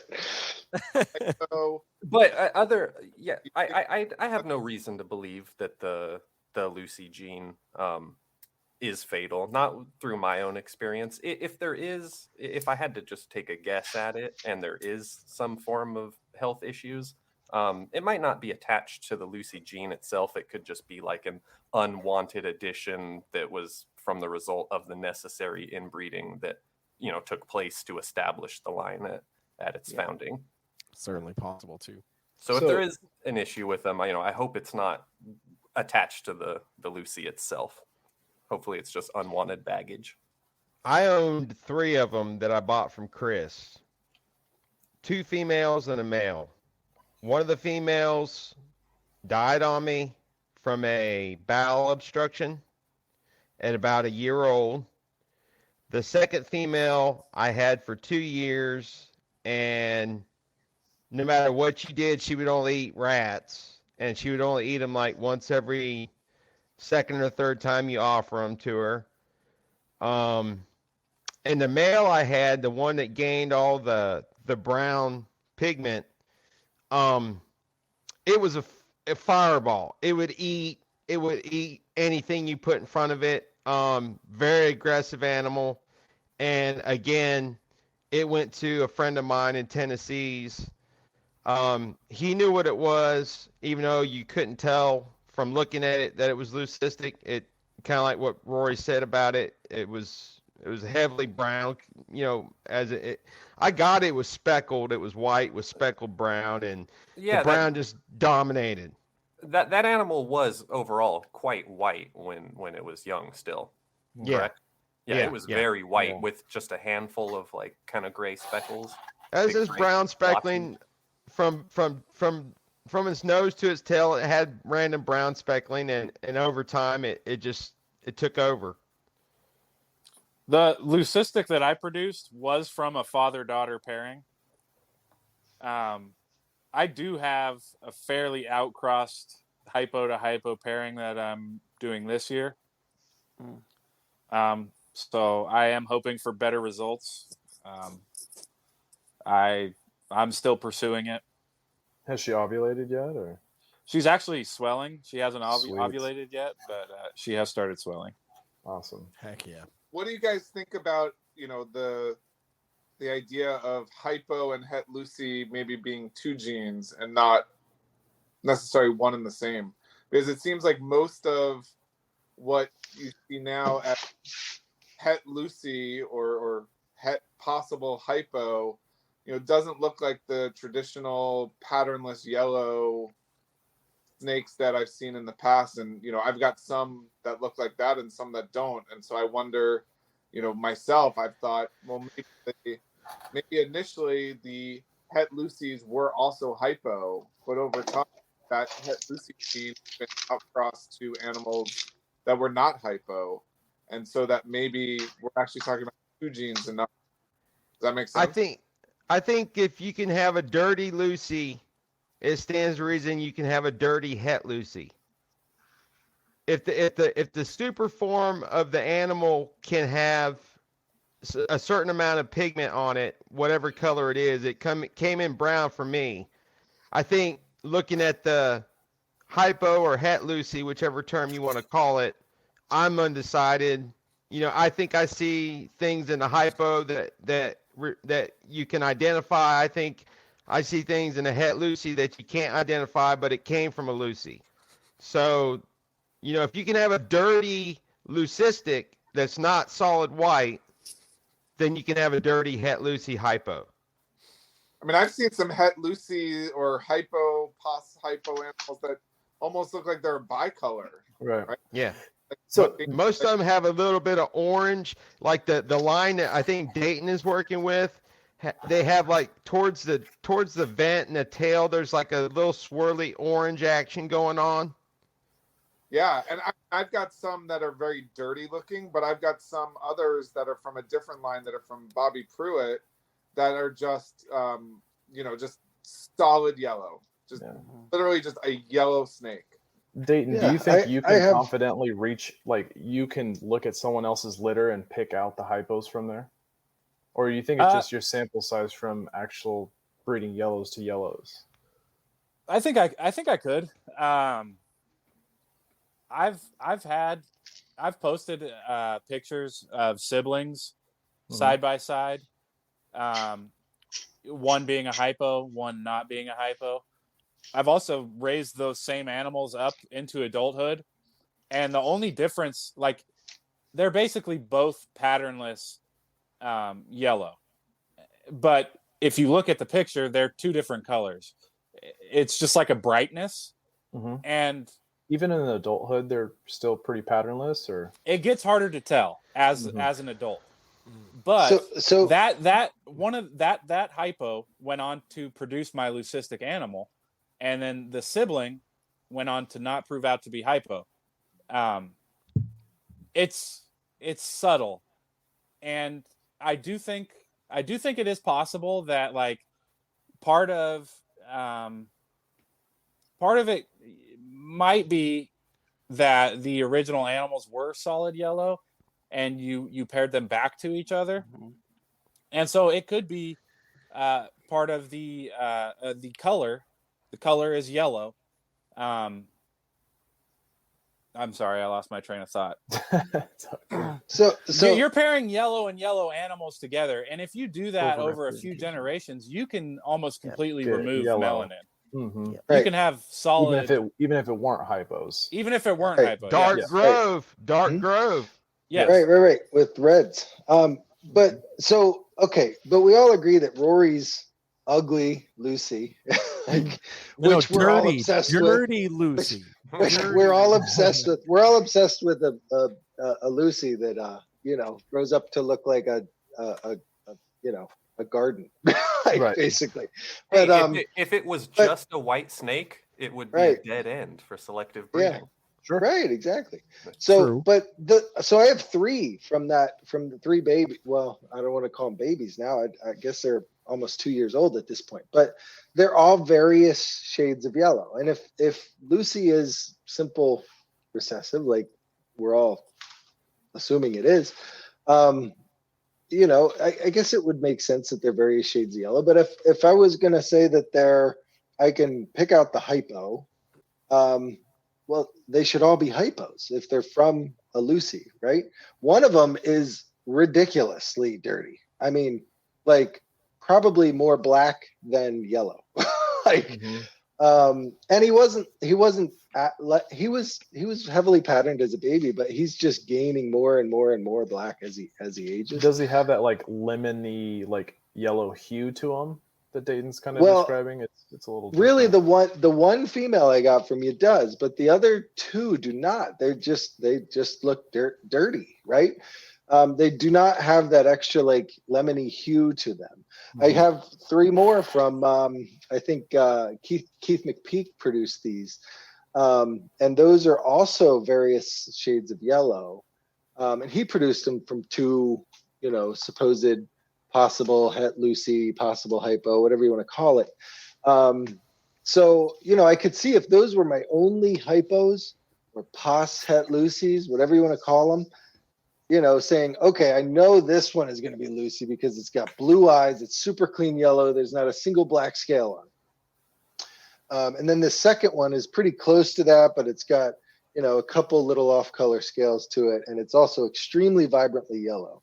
And then this third one has got that kind of dirty overtone to it, but it's also solid yellow, but it's not as vibrant, not as lemony as you just said.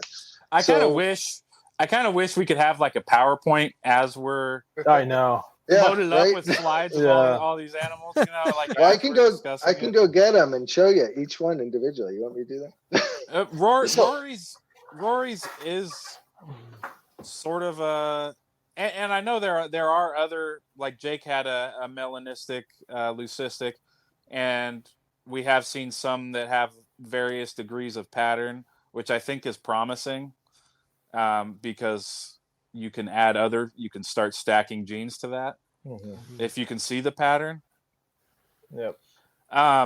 But my first hypo litter that I produced, I honestly didn't know what the fuck I was looking at. I was just like, what is this? Are these hypos? No. Every Amazon litter. That's what it is. What is this? I was trying to talk to Chris about it, and I was like, hey, can you tell me which one of these are hypos? Because like it looks like a bright, orangish yellow snake or whatever. Yeah.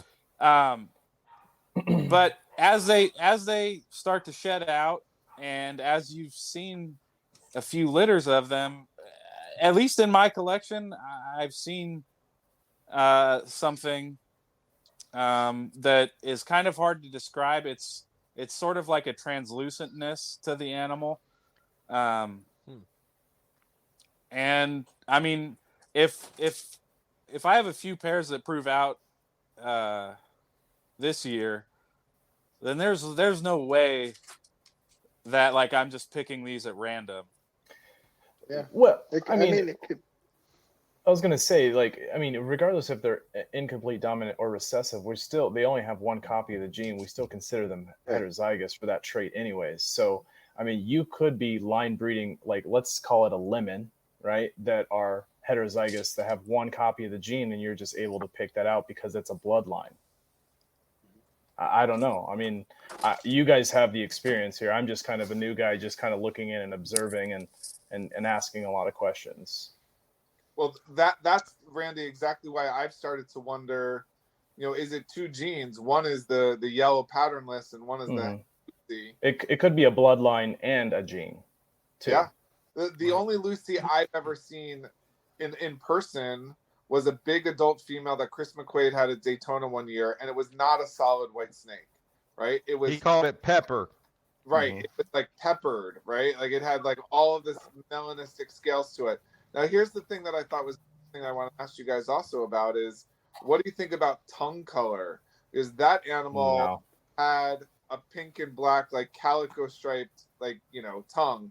And I actually have some of those same animals that Noah has that came from Keith McPeak, that actually, those are the ones from Bobby Pruitt. And those came from a Lucy litter.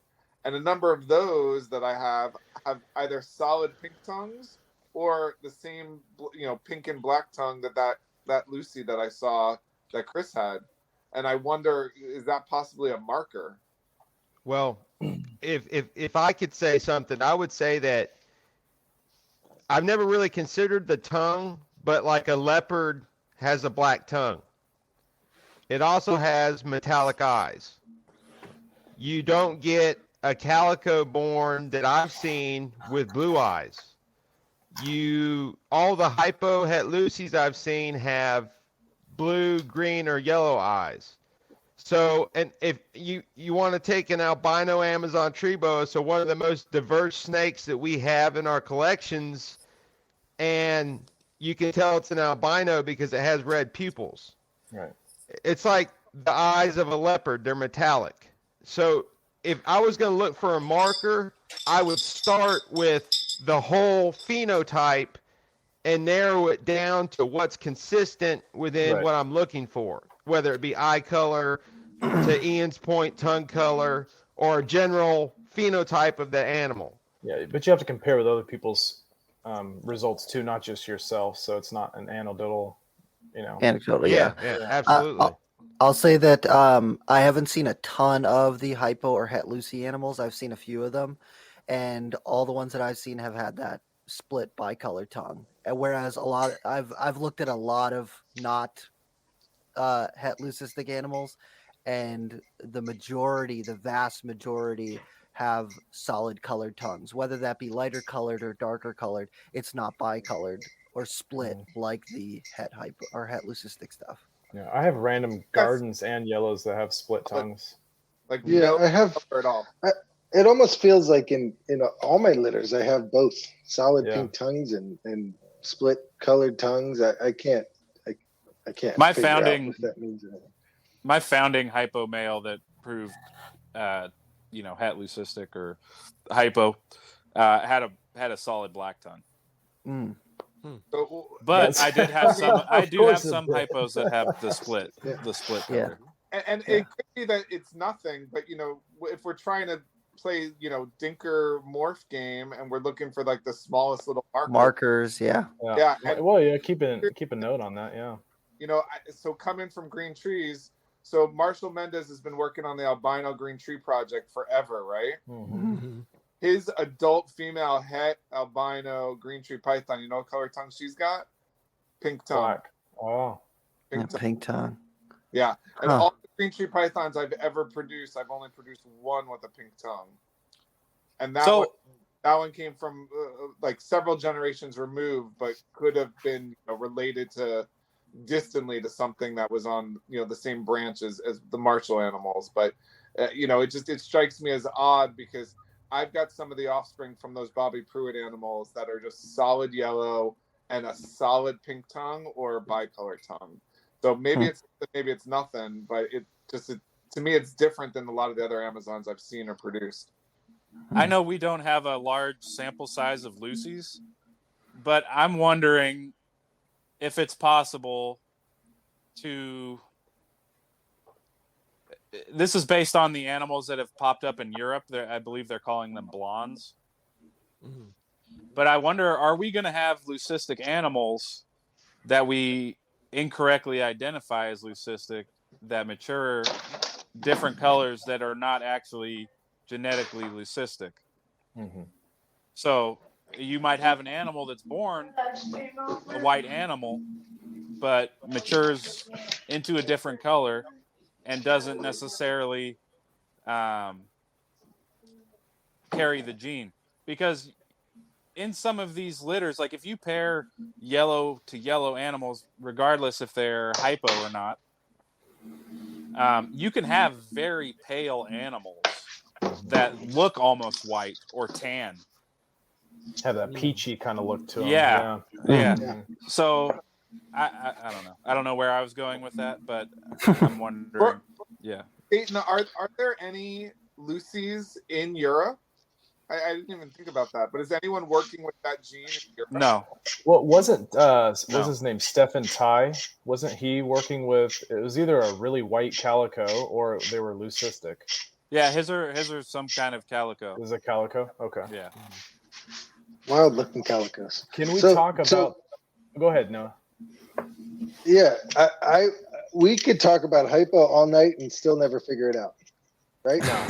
Yeah, we're not gonna figure it out. We just need to breed these things until we figure it out, right? I mean, that's what we need to do with hypo. Can we go back need more to people working with them? That's what we need. Right, we do. Yeah. So all you people out there, buy Amazon tree boats. Yeah, dump the Rory. ball python collection. Get into. Do you have any parents coming up is the that future. could produce a Lucy?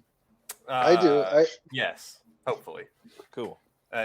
Nothing is taken just yet, but it's in the works. All right. Heck yeah. Cool. I think that's the best marketing for a species ever. Hey, we're really confused, so please buy them. Yeah, So we can come on be out. less confused. Everybody help. But I want to go back to calico for a minute. Scratch off tickets at the lotto. Yeah, right. I want to go back to calico for a minute and orange because Is someone seems like grinding something? I thought he was like putting a silencer on his gun or something. Like, what is he doing over there? Is it geckos? Oh, yeah, okay. I do have a couple geckos around. Or crickets. That could be that. Yeah. Okay. All right. Somebody in the comments asked if someone was sharpening a pencil. So I don't know. I don't know what's going on. Orange. What we said a little earlier, or I think it was Rory said a little earlier that there's no orange calicos out there. I have one that is. It's certainly not a high expression orange calico, but it's an orange snake, not a red snake, that has a good bit of white on it, and a couple babies that he have produced have significantly more white on it than him, and are also like extremely vibrant orange. We talked about hypo for forever, and these yellow and orange snakes, they have like different shades of them. These are like very bright. There's no dirty overtone to them. They have that translucent almost look you said, Dayton, to them, but they also have a ton of white. And just like Nick Mutton says, is these things it could be piebald, right? We think they're all calico because they have some form of white, but it could be something else too. So yeah, but this snake has also produced calicos, red calicos with lots of white and black on them that are quite obviously calicos. So I feel like it has something to do with calico, this orange. And there's a couple people out there who have orange snakes with a lot more white than the ones that I have. So I think Jeff Godbold and Rory both have some orange ones like that too. Is that correct? Yeah, absolutely. And really clean bicolors with that little bit of white calico. Like the Kraken, markings. yeah. And just to clarify, I I hear what you say, Noah. I do think that there is a connection there. Obviously, that snake is producing highly visual red calicos for you. That's something that I've seen within my own collection as well that has led me to believe that maybe there is some sort of subtle pattern element that, when combined with a recessive red animal, yields that red calico coloration and effect that we're looking for. In effort to kind of like clean up my calico lines, I've been really interested for a long time now into breeding a lot of them into like bicolor lines in order to just reduce melanin, make things a little bit brighter. And now I've had the opportunity to raise up some bicolor offspring and breed them to each other and other similar animals and produce visual red calicos from them. And then from those litters, I've kept back some of the bicolor siblings, raised them up, and there is a pretty big distinct difference between some of them. Are Some they of almost them are like very- bicolor calicos, or Some of them look like bicolor calicos, but Yeah. the calico is very subtle, or what I would categorize as being very subtle. So when I said there is no such thing as a yellow or orange calico, I meant that there's no such thing as like the equivalent high expression calicos that we're used to seeing with the red base. With the red base color. But I certainly do believe that the red calicos can be inherited through non-red Sure. parents. Yeah. so that would almost say that there could, red It and means calico could be it means separated. Rory's bicolors are het calico. Some of them. Some of them. Sure. Yeah. Yeah. Because I think Dayton, the question to you in the beginning is you were focused so much on red. Do you think that just because of that focus on red, that the calico was kind of a byproduct from that and you just kind of worked with it? Or do you think that, there's no way to separate those two, the pattern and the color? So this is where it might get a little murky, Mm-hmm. but there is something that makes a calico, the red and white combination. Now, it's not just the white that makes the calico, because almost every Amazon tree boa has some kind of white on it, so that doesn't mean it's a calico. Sure. Now, the patterned calicos you don't really see outside of red. And you would think that that's the red doing something to like black, because you have the white essentially be what like a black pattern would be. Yeah. In those oscillated calicos. It's almost like smudge prints of the black. But also the tricky part of that is they can have black as well, and they can have black pattern as well on top of that. So it's not red messing with the black. Yeah. I don't know. I'm just kind of thinking out loud here. Yeah, we all are. White messing with the red. Yeah.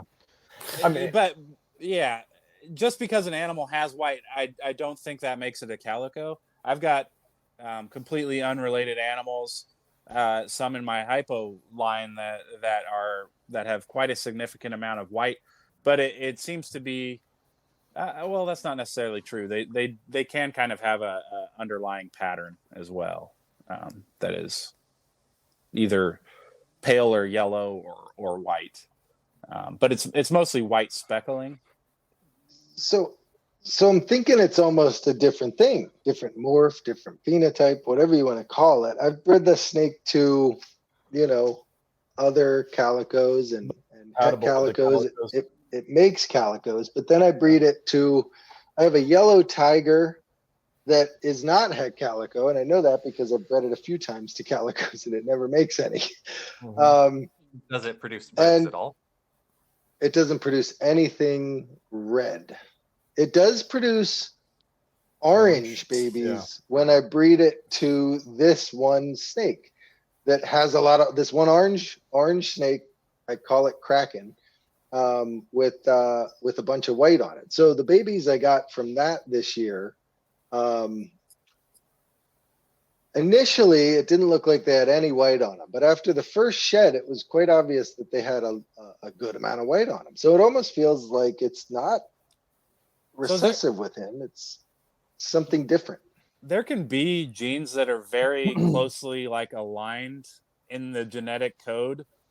And when they're similar like that, you can have things that let's say red and orange, let's say red and orange are very close genetically, and red is tied to calico.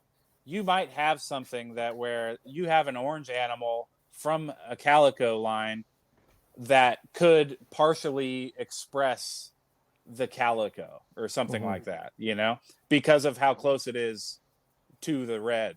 Almost like a paradoxing bleed through kind of. Yeah. Or maybe it's allelic and it's just picking up that orange in the same spot that the red would have been picked up at. Right. Okay. Yeah, I don't know. Right, that's what we're here. Right? That's the we're theme. asking. I don't know. Tonight. That's why we're here. That's why we're doing the things we're doing. We're all giant nerds trying to figure things out, and we have no Can idea. I ask this question though? Dayton said earlier that most all Amazon tree boas are increasing melanin, right? Besides a liger, why have we not seen a black snake? We have. Yeah. What's that? We have. Occasionally, you see these Instagram pictures coming out of somewhere in South America. I'm saying, why don't we see them more? That's the project I'd be more interested in. Because you're not breeding them yet, damn it. No. People aren't. I think a lot of people are not breeding for that. I think because black is not a base color. Right. It's a pattern color. Yeah. And so you can't have a full patterned animal. Okay. You know what I'm saying? Have you seen the black Amazon, the pictures of them? Yeah. There's been a couple of them. Yeah. The ones that I've seen, they are of leopard lineage. Yeah. And they start out looking very black. And even recently in Europe. So I think the one that gets passed around a lot was like one of Danny Mendez's animals. Yep. John and Jane Camp. Oh, okay. John and Jane Camp. And everyone goes on to say, yeah, it matured out to be a normal looking leopard. But like a lot of that stuff is so old, it's hard to kind of. Well, there's been some new stuff. Last year, I think Strictly or Joe Swatowski brought in a completely black one. Oh, I remember seeing. And who knows where the heck it went. I have no idea where it is. Here. It looked like it looked pretty rough. But then there's a couple other pictures that I've seen floating around out there of completely black. I mean, they're not adults, so it's very possible that they're of leopard lineage, just like that Danny Mendez snake. I would say but so. They're completely black bellies, black, everything. Everything's black. I know that they produced some leopards in like Austria or something like that, and that was a few years ago. And they did have some all black snakes in that litter. It was a full leopard litter.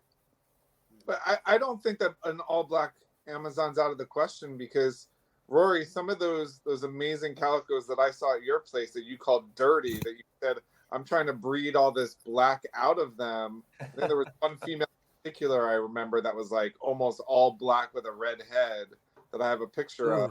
Like, if you did the opposite instead of trying to breed the black out of those. If you went the other direction, I feel like you could probably create an all black animal, especially with the way that they get darker over time like that.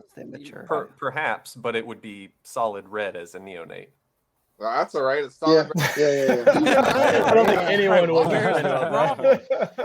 I think melanism might be out there for these guys, and it might not be attached to leopard, or maybe it is.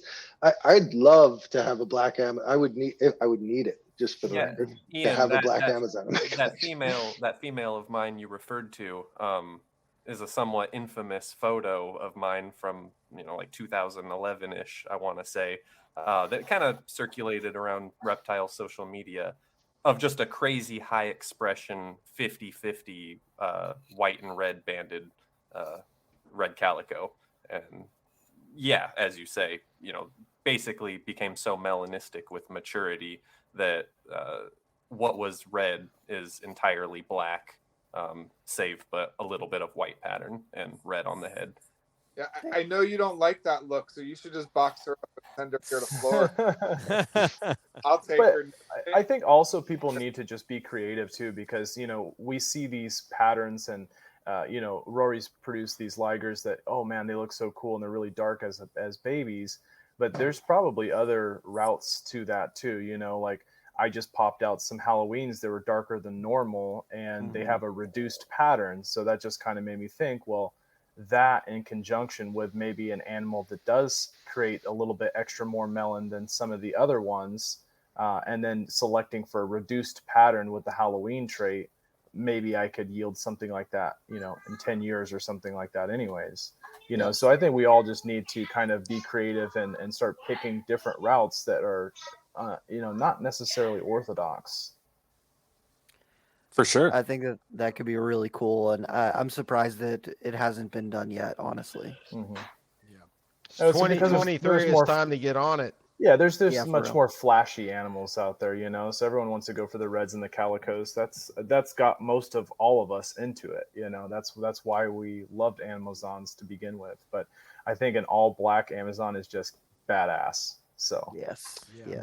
Bobby Pruitt tried for a long time to produce a hyper melanistic Amazon. I don't know whether he ever got close or not, but he on his website said that was one of his goals. So I remember that. I remember looking through all those Halloween pairing pictures and looking at all those babies.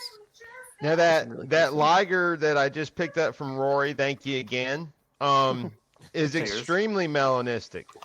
It's very, very melanistic snake. Was born nearly solid black. Yeah, it looked amazing as a baby. I think that that still does. It's a great. I was going to say not as nice in Jake's collection, but I think it goes to show you guys though, like to Dayton's point earlier, we're really at the ground level because you think about the choices we each make based on what we like. Rory doesn't like a lot of black in his calicos. That's why his calicos are so white and red. They don't have a lot of black. It reminds me of in Green Trees, Trooper Walsh liked red Neos. So he kept all the red ones and sold all the yellow ones. He didn't care what they looked like. So as a breeder, especially when you're early on and figuring some of this stuff out, each of us likes something different. So we breed for different traits. So we're molding it based on what we each like. Yep. And so we're gonna find over time that the animals are gonna trend in a certain direction. It doesn't necessarily mean that the genetics aren't there underlying. We just never selected for it, right? Like, yes, Rory could probably go the other direction. Instead of getting rid of the black, you could probably create that all black. So I think a lot of it is sort of up to us at this stage as the breeders. Is what are the looks, what are the phenotypes that we're looking for? Obviously, I mean, we want the genotype as well, but it's really a matter of what catches our eye. I mean, if you like ligers, you're going to produce ligers. If you like patternless yellow snakes, you're going to produce more of those. And so, and what's cool is we have so many examples of all these other species, right? Carpet pythons, ball pythons, corn snakes that have showed us what is possible within snakes, right? It's crazy to me that some people have looked at ball pythons and said, I think I can pull something out of this and have created what they have today. That's crazy to me. If you look at Amazon tree boas, we have a greater starting range already. Yeah. And so I think that opportunity is actually larger than ball pythons. And where's the red ball python? Exactly. I mean, they're red in Amazon tree. Those orange ones, man. Yeah. It's amazing. Yeah. No, that's one of the things that I enjoy about them too. Like I oftentimes, especially when we're talking about certain polygenic traits that we're trying to adjust and tweak, I always think back to a lot of colubrid breedings. Looking back at 15 years ago, what corn snakes looked like, to now some of like I do a lot of the coral stuff. That was all originally just like, oh, this animal's got like a little bit of pink to it, and I like that, and I want to see what I can get out of that. Now fast forward, we're hatching out snow corns that are hatching out freaking pink, Yeah. And it makes no sense, but again, to your point, Randy, like we and Ian, like we've figured out these things that we like, and we've ran with it with so many different species. And I agree, Amazons have so much more at the ground floor for us to really tweak. Like there's so many different directions we can go. And I think that's one of the things that makes them such a wonderful species. Similar to like Rob and I geek out about Borneo shorttails all the time, because it's like there's so many different directions within that species that you can go and you can isolate, and it makes the journey as the keeper and the breeder and the visionary for the project that much more amazing. Yeah. If we all just start double clutching our females every year, we get to where we gotta go quicker. Fuck So up, bro. We get there so much quicker, right? Yeah. Oh man. But yeah, I mean, Instead of every other year, Yeah, right. Jeez. if you look at Stephen Ty, if you look at his breeding records for a long time, he was breeding snakes back to back, year after year. And I was so think you could confused definitely with do that, with Well, Amazons. that's just, I think we just Yeah. need to read our snakes, like some of them won't bounce back and some of them may. Yeah, some of them need 2 or 3 years to bounce back, and some of them look like some of them look like they didn't even have babies a week and a half and one meal after they just dropped a litter of 10. So I mean, it depends. I don't breed them back to back years. I always give them a year off, but I definitely think you can, and have seen many people do it.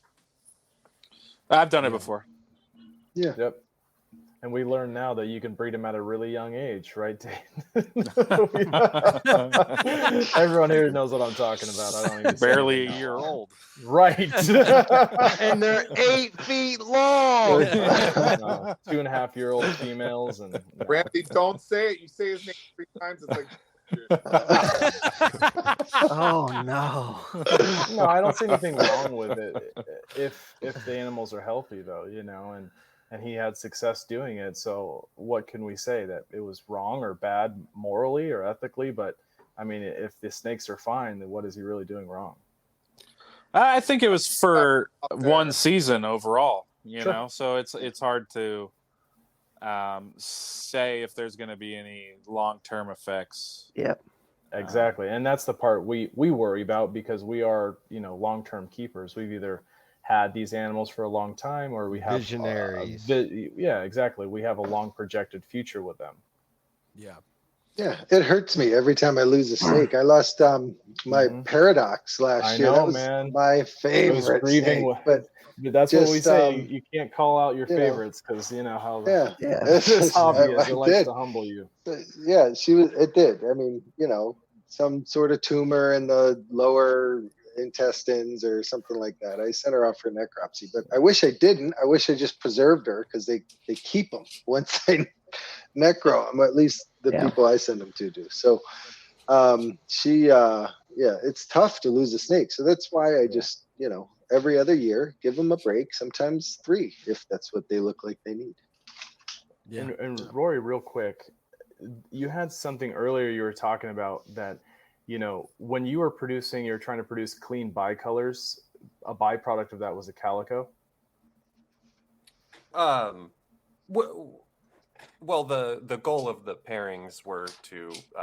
I was already starting from calico with those. Oh, okay. So yeah, that was breeding calicos to bicolors in effort to lighten up the calicos themselves. So one of the projects that I'm using, the reason I picked Freak Show from you is because he fit so well in my project. I've been reaching out to Brandon Kreis and Ryan Young and Dayton, and I'm finding these animals that, and even Noah's bougie that I got from him. It's like they're different kind of looking calicos. They, you wouldn't expect a calico to come out from that, or like Ryan Young, he's trying to, strengthen that bicolor look, and he just gets these random red calicos come out, and I'm sure it's het calico within the line, but that's kind of where I'm basing my project off of those ones and seeing if that's something different or just another calico, but I think all these dinker projects are really going to start. We can't really say anything set in stone until we do the work for it. You know, I have sold so many calico siblings over the years. I'm Mhm. surprised there's not more of them popping out in, Right. in other collections. I do think there's a lot of calico hiding in people's collection that they Oh, don't yeah. know about. Yeah, I see mean, it. you I know, see it. it's all over the place. Lurking Reds pop out. Yeah. Mm-hmm. Yep. Yeah, absolutely. Well, guys, we've hit 2 hours, which I feel like very quickly, and I feel like we could continue to go, but I think we're gonna round this out And do a part 2. This means we need to have a part 2. Yes. This I'd love was to. really great, and you know, I'm glad that we got to shed some light on a species that is really shrouded in a lot of misunderstanding, both genetically and just as keeping as well. It's a good thing we clarified all of that today. In case you were wondering, we don't know shit. Thanks so much, guys. This was great. Hey, kudos to you guys for like organizing this. I think this is like the most Amazon tree boa knowledge that's been on a round table kind of thing, you know? So far, yes, until we have our second one. Yeah. I don't even know Thank if Jeff Godbolt, is his stuff still up? I tried to listen to Rory's episode the other day, and I don't think it airs anymore. Oh, I so don't know. this is pretty much it. You can find Corrales. Well, I haven't even looked in a long time, but if you Google it, you'll find it somewhere. I'm sure it's got to be somewhere. Blog Talk. Maybe for round 2 we get Jeff on here too. Yeah, that'd be sweet. But definitely need more Corrales content. And someone said it earlier, Rory, you need to post more pictures. Yeah, you should do that, Rory. Please, you should do that. Or just send them. All right, let me go look for the camera. I'll do Please. This way we don't have to keep going to your website and crying about how depleted our bank accounts have to get. or crying when the snake you wanted to buy is already gone. Yes, I literally don't tell anybody about Rory's website until I select the animal I want. Right. Yeah. Exactly. There's been some times, Randy. Talk to this guy.